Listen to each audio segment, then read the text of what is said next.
మన కేంద్ర గిరిజన శాఖ మాత్యులు శ్రీ జువలవరం గారు అదేవిధంగా నన్ను ప్రధానమంత్రి ప్రత్యేకంగా ఇక్కడికి పంపించడం జరిగింది. ఈ యొక్క ఫెస్టివల్ వారు చెప్పినట్టు ఇదొక గిరిజన ప్రజల పండుగ.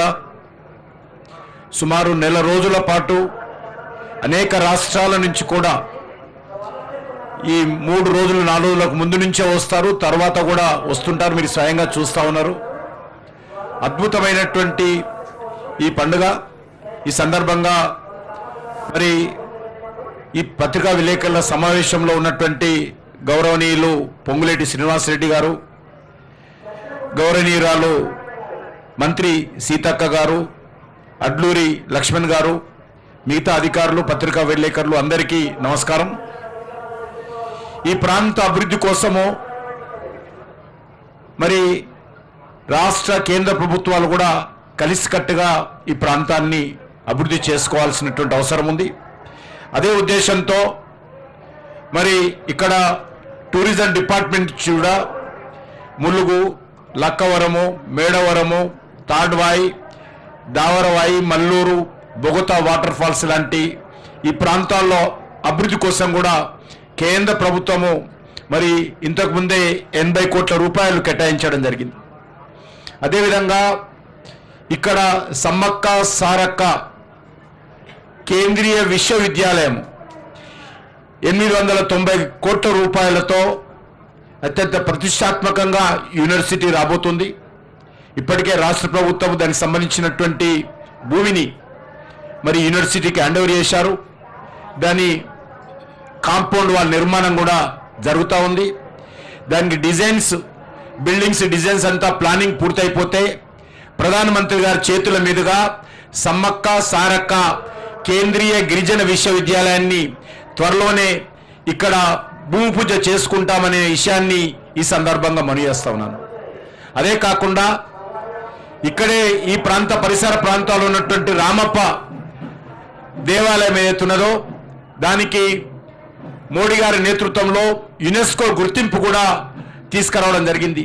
మన ఉభయ తెలుగు రాష్ట్రాలలో మొట్టమొదటి కట్టడానికి ఇంతవరకు 2 రాష్ట్రాల్లో స్వాతంత్రం వచ్చినప్పటి నుంచి కూడా ఏ ఒక్కదానికి యునెస్కో గుర్తింపు రాలేదు.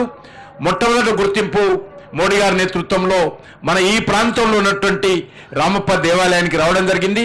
ఆల్మోస్ట్ టోటల్గా 140 కోట్ల రూపాయలు ఈరోజు రామప్ప దేవాలయ అభివృద్ధి కోసము, ఆ పరిసర ప్రాంతాల్లో వచ్చేటువంటి పర్యాటకుల యొక్క మరి సౌకర్యాలు మెరుగుపరచడం కోసము కేంద్ర ప్రభుత్వము ఖర్చు పెడతా ఉంది. అదంతా కూడా తెలంగాణ టూరిజం శాఖ తరఫున మరి దాన్ని ఎగ్జిక్యూట్ చేస్తూ ఉన్నామనే విషయాన్ని ఈ సందర్భంగా మనయేస్తున్నాను.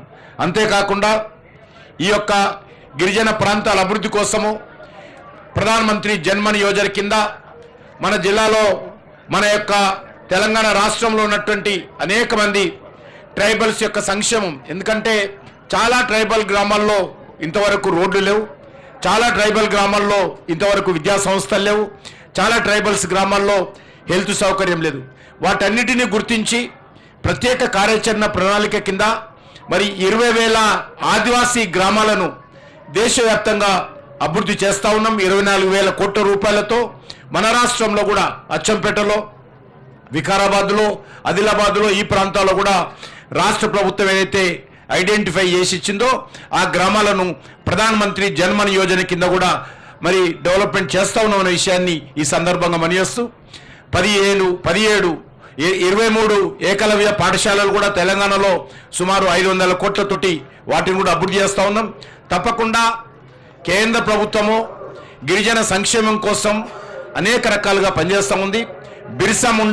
భగవాన్ బిర్సా ముండా ఏదైతే ఆదివాసీ నాయకుడు మరి స్వాతంత్ర సమర కోసం మరి స్వాతంత్రం కోసం పోరాటం చేశాడో ఆయన జన్మదినాన్ని భారత ప్రభుత్వము మరి జాతీయ దినోత్సవంగా ప్రకటించి ఈరోజు ఆ యొక్క బిర్సా ముండా దినోత్సవాన్ని దేశవ్యాప్తంగా నిర్వహిస్తూ ఉన్నాము.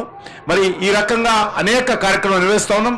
ఈ సంవత్సరము రాష్ట్ర ప్రభుత్వం కూడా ఇక్కడ నూతన కట్టడాలు ఏర్పాటు చేసి మరి ఈ ప్రాంతాన్ని అభివృద్ధి చేయడం కోసం కూడా కృషి చేయడము నేను రాష్ట్ర ప్రభుత్వాన్ని కూడా అభినందిస్తా ఉన్నాను. ఎందుకంటే ఇక్కడ కొన్ని లక్షల మంది ప్రజలు వస్తారు, దీన్ని అభివృద్ధి చేయాల్సినటువంటి బాధ్యత ఉన్నది. మరి ఇదొక ప్రజల పండుగ, సహజమైనటువంటి పండుగ. ఇది గిరిజనులు చేసుకునేటువంటి సహజమైనటువంటి పండుగ. కనీస వసతులు కల్పించాల్సినటువంటి అవసరం ఉంది. ఆ దిశలో ఈ సంవత్సరము మరి రాష్ట్ర ప్రభుత్వం చేపట్టింది. మరి కేంద్ర ప్రభుత్వం కూడా ఈ సంవత్సరము 3,70,00,000 రూపాయలు ఈ ఉత్సవాల కోసము ఈ సంవత్సరం ఇవ్వడం జరిగింది. మరి తప్పకుండా రానున్న రోజుల్లో మరి ఒకసారి ట్రైబల్ యూనివర్సిటీ ఇక్కడ వచ్చినట్లయితే మరి సుమారు 890 కోట్లతోటి సమ్మక్క సారక్క గిరిజన విశ్వవిద్యాలయం వచ్చినట్లయితే ఈ ప్రాంతంలో ఉన్నటువంటి ఈ యొక్క చుట్టుపక్కల ప్రాంతాలకు గిరిజన ప్రజలకు కావచ్చు అనేక రకాల విద్యా అవకాశాలు మెరుగుపడతాయి.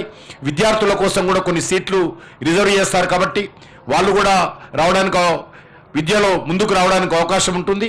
దాంతోపాటు ఇక్కడ ఉపాధి అవకాశాలు కూడా మెరుగుపడతాయి. త్వరలోనే ప్రధానమంత్రి గారితో ఈ యొక్క సమ్మక్క సారక్క కేంద్రీయ గిరిజన విశ్వవిద్యాలయాన్ని ప్రారంభించుకుంటామనే విషయాన్ని కూడా ఈ సందర్భంగా మనవిస్తూ మరొకసారి పత్రికా విలేకరులకు అధికారులు ఏదైతే అంకిత భావంతో ఈ యొక్క ప్రాంత అభివృద్ధి కోసమో ఈ యొక్క జాతర జయప్రదం చేయడం కోసం మరి పనిచేస్తున్నటువంటి అధికారులకు మంత్రులందరూ కూడా నా తరఫున హృదయపూర్వకమైనటువంటి కృతజ్ఞతలు తెలియజేస్తూ సెలవు తీసుకుంటున్నాను.